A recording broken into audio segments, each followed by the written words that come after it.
Bonjour, merci d'avance pour votre présence. La démocratie des abeilles. Les abeilles sont des démocrates.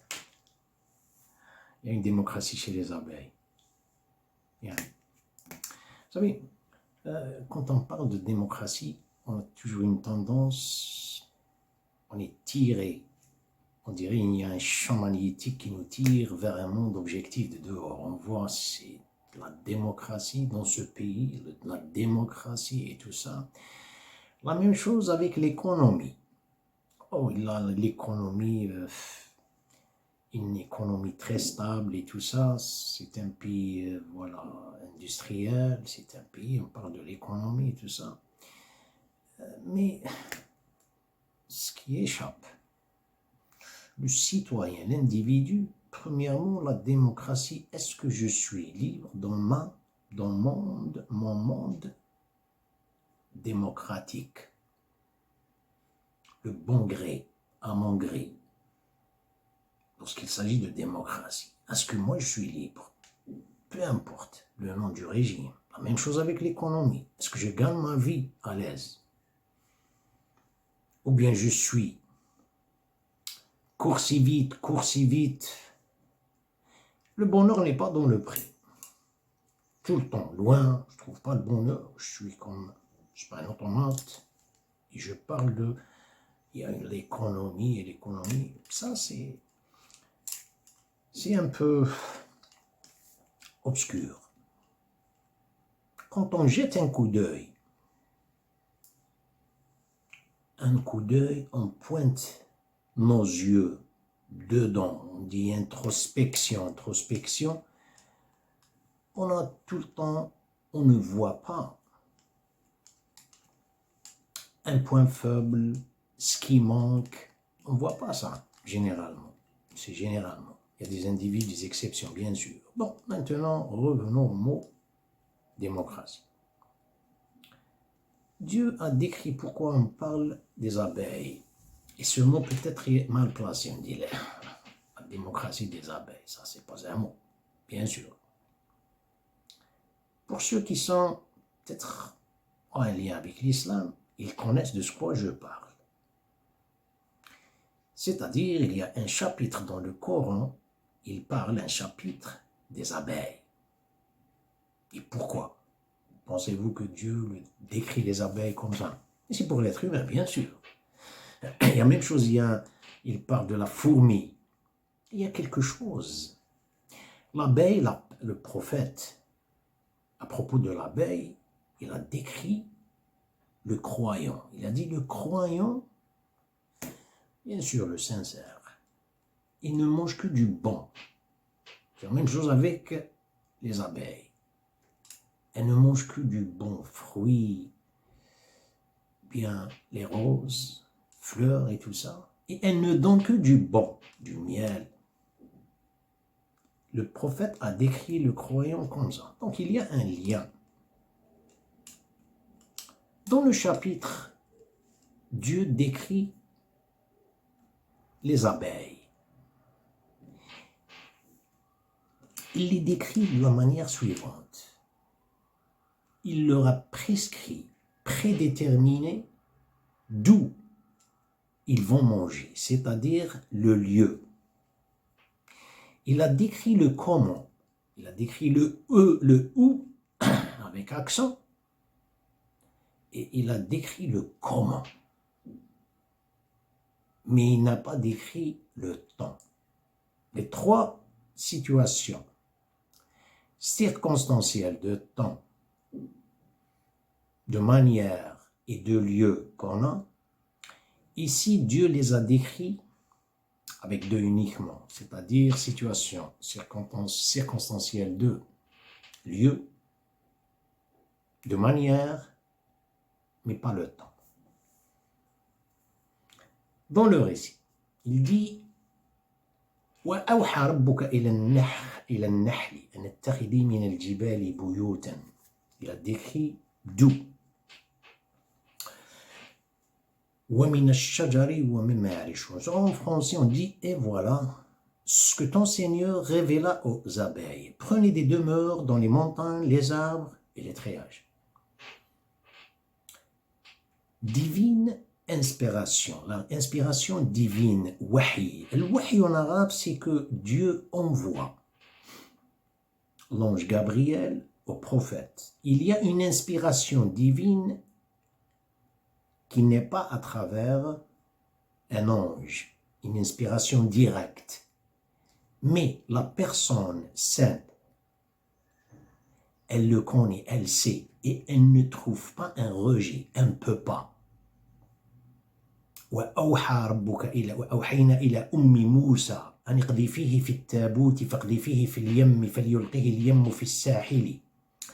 La mère de Moïse, quand Pharaon était en train d'égorger les bébés, Dieu, par inspiration divine, a révélé ça à la mère de Moïse, de le prendre, de le mettre dans une boîte, cercueil, et de le jeter dans la rivière. Si ce n'était pas une inspiration divine, il y aurait une hésitation, un rejet. Non, regardez ce que c'est que ça. C'est maintenant concernant les abeilles. Wahi. C'est leur volonté qui n'est pas leur volonté. Ils sont ici, elles sont là, mais c'est la volonté de Dieu, iradat Allah. Regardez pour les abeilles. D'où? Vers les montagnes, regardez, le gigantisme, ensuite les arbres, ensuite les treillages que l'homme lui-même fonctionne. Or, c'est on dirait une grille. Mais d'abord, il y a le vaste. Il y a le gigantisme là où elle s'aventure. Et attention, elle n'est pas comme ça à l'aveuglette. Elle a une reine. Dans les abeilles, il y a une reine. Le gigantisme, ensuite, c'est les arbres. Ensuite, ça c'est l'endroit. Ensuite, ce que l'homme fonctionne. Mais, elle est libre. À son gré, elle le fait. Itiya taw'an aw karha. Lorsqu'il a parlé avec les cieux et la terre, il dit, vous venez volontairement ou involontairement. C'est la même chose ici. C'est à leur gré. Qu'est-ce qu'ils ont donné? Qu'est-ce qu'elles ont donné? Regardez. Puis mangez de toute espèce de fruits.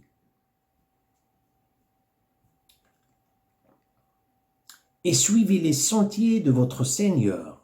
Sluki subula. On a dit les sentiers de votre Seigneur. C'est un sentier éveillé.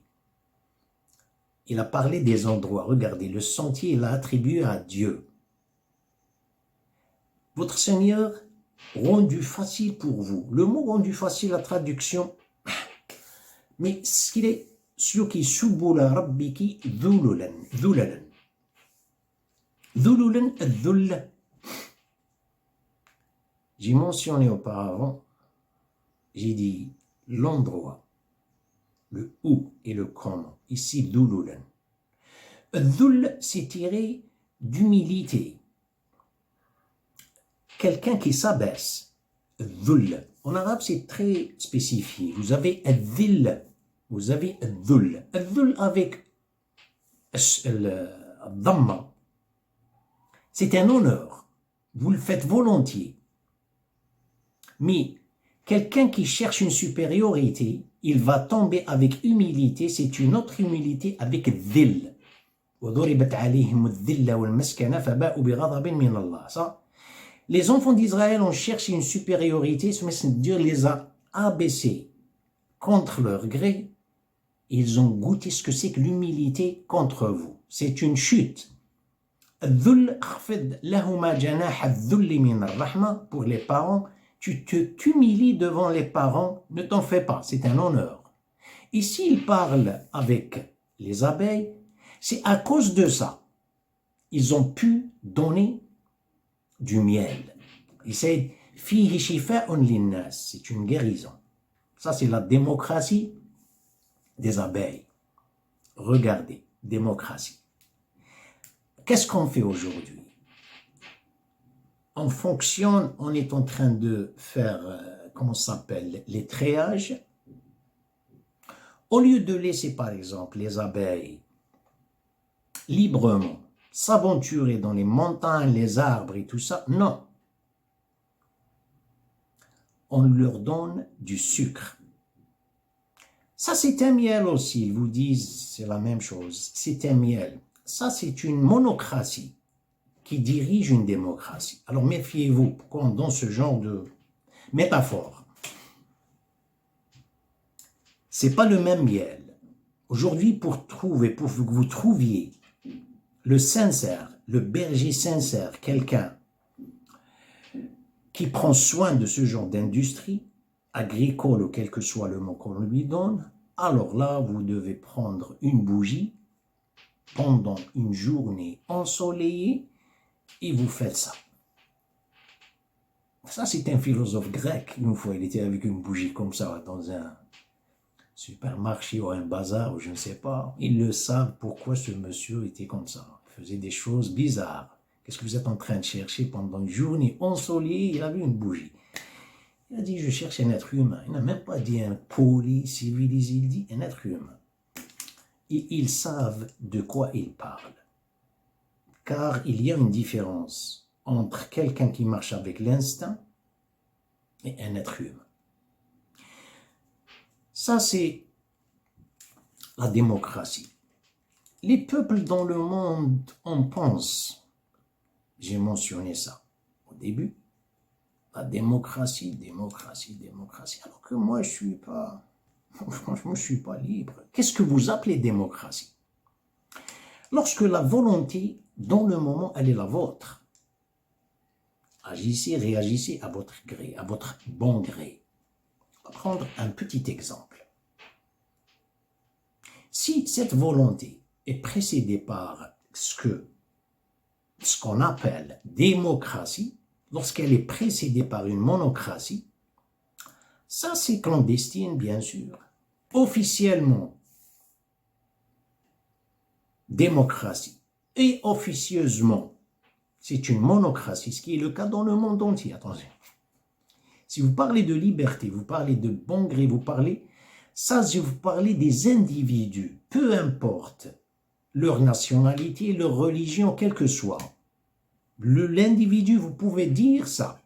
Mais vous prenez, c'est-à-dire à l'échelle nationale, ça n'existe pas. Pour les gens qui sont contre, écoutez, je donne mon opinion. C'est un stylo, je laisse sur la table. C'est à vous d'écrire ce que vous voulez. Moi, je vois la chose comme ça. La démocratie. Prenons un exemple de quelqu'un qui est dans une chute, un exemple concret. Avant de parler de quelque chose d'abstrait. Concret, quelqu'un qui est dans une chute libre, ou bien il est au-delà de l'atmosphère, c'est-à-dire là où il y a zéro gravité. Vous lui donnez un haltère, culture physique pour faire des exercices. Est-ce qu'il peut faire ces exercices? Il ne peut pas faire ces exercices. Car laissez l'haltère, il va voler avec l'être humain. Il y a zéro gravité, il n'y a pas une attraction terrestre, la pesanteur. Il est dans une chute libre avec un parachute, c'est la même chose. Il est par exemple, en train de nager dans une piscine profonde, là où il ne touche pas le sol. Vous lui donnez, essayez de faire des exercices, non. Qu'est-ce qu'on a comme conclusion? Il a besoin d'une plateforme, une base, sur quoi il s'assoit. Donc, il s'assoit sur une base, je parle de l'individu. Il peut faire cet exercice. Prendre l'haltère, l'action, elle va vers les épaules, le torse qui veut les pectoraux, le ventre, les jambes vers le pied. Ensuite, l'action rebondit, elle revient et elle contracte le biceps. Si c'était le cas du biceps, si je veux faire d'autres exercices, je m'allonge, incliné, tout dépend du muscle que j'ai envie de développer. Qu'est-ce qu'on a? On a le point d'appui, c'est le mien. Et le centre de gravité qui maintient mon équilibre, c'est le mien. Si quelqu'un d'autre, ce stylo vert, il veut venir avec moi dans le même moment, il peut le faire ici, mais il ne peut pas rester parce que le point d'appui, c'est le mien.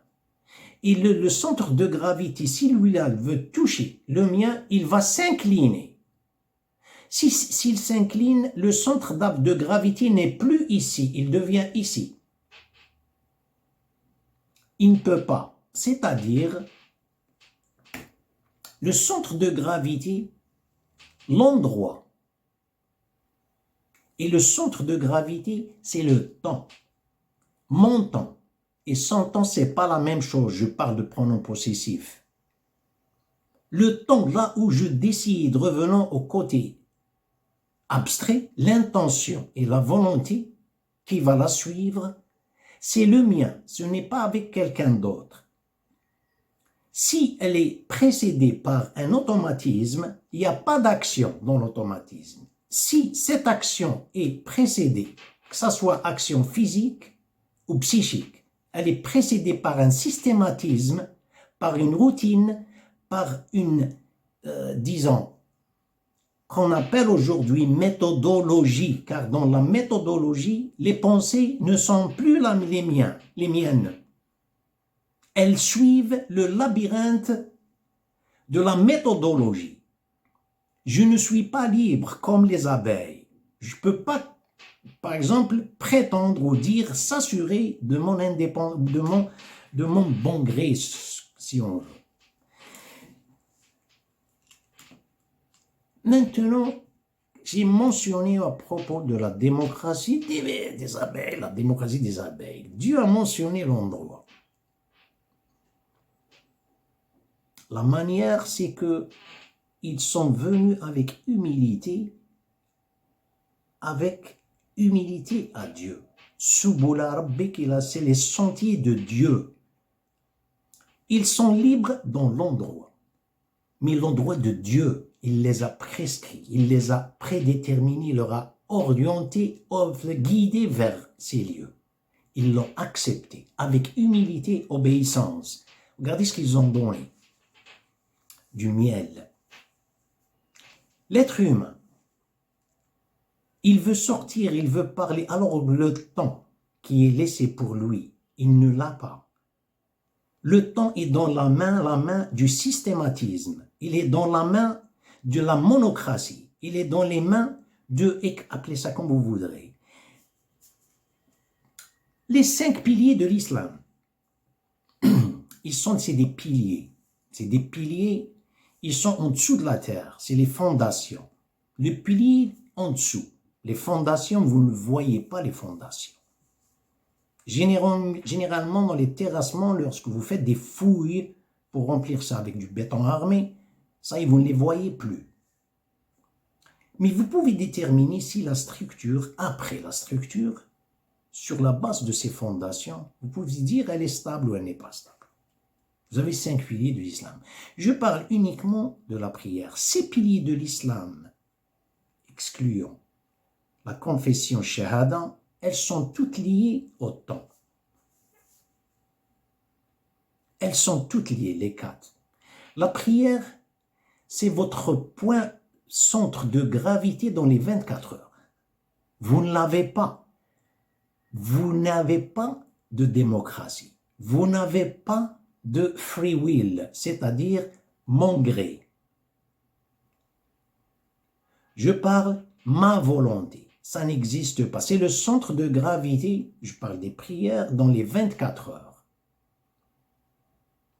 Ramadan, c'est le centre de gravité de l'année, votre centre de gravité dans l'année. 354 jours. Pourquoi n'est pas 65 jours?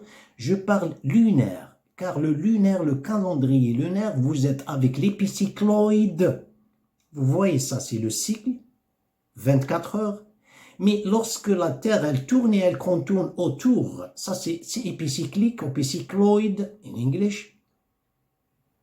354 jours à travers c'est-à-dire les 4 saisons. Ça, sécurisez votre point de gravité dans l'année. Et le Hajj, l'aumône, sécurisez votre centre de gravité dans le monde financier qui est votre amour vers le monde matériel. Et l'amour, lorsqu'il dépasse un certain montant, ça devient gaspillage et ça devient égoïsme. C'est-à-dire, lorsqu'il ne sort pas, l'homme ne sort pas, je deviens captif. Il y a l'égoïsme, il y a le gaspillage. Ce n'est plus le mien. Je ne sais pas si je suis clair. Ce que je donne, je contrôle. Ce que je ne donne pas, je suis contrôlé. Et le Hajj et le pèlerinage, c'est le centre de gravité de votre vie. Expliquez ça un peu plus en détail dans les 24 heures. Vous avez le temps de le segment de la prière. L'action physique. Qu'est-ce qu'elle laisse? Elle laisse des biceps, c'est les miens. C'est mon muscle. Si l'haltère, moi je touche l'haltère, il y a un mécanisme qui fait ça. Le muscle ne se développe pas. Vous avez une machine qui fait ça. C'est la machine qui bouge. Mécanique, énergie, elle vient d'autre part. Moi, je suis uniquement un exécutant. Je suis dans un état agentique. Je ne suis pas dans un état autonome. Elle fait ça, elle fait ça. Vous allez trouver une chaleur, mais le muscle ne se développe pas. Vous ne trouverez pas une possession de muscle. Maintenant, revenons au segment de temps des 24 heures. Le segment, c'est un temps dans l'espace objectif qui est le vôtre, potentiel. Actualiser ce temps, c'est votre existence, c'est votre segment de temps. Ça, vous allez trouver une possession, vous ne pouvez pas comment l'expliquer. La démocratie, je veux dire, à mon gré, elle laisse une mémoire de possession. Une mémoire qui reste intrinsèque. C'est pas que je transporte des mémoires, ensuite elle devient une nostalgie qui me dérange. Je suis un peu profond. Ce segment de temps que je saisis dans les 24 heures, c'est le mien. Moi, je le laisse comme ça. Mais si ce tourbillon des 24 heures est le tourbillon épicyclique de l'année, je suis pris dans le comment ça s'appelle, dans le tourbillon. Je suis pas dehors. Pour sortir de dehors, il faut qu'il y ait votre volonté qui est sous la volonté seigneuriale. Merci pour pour votre attention. Que Dieu vous protège et à la prochaine.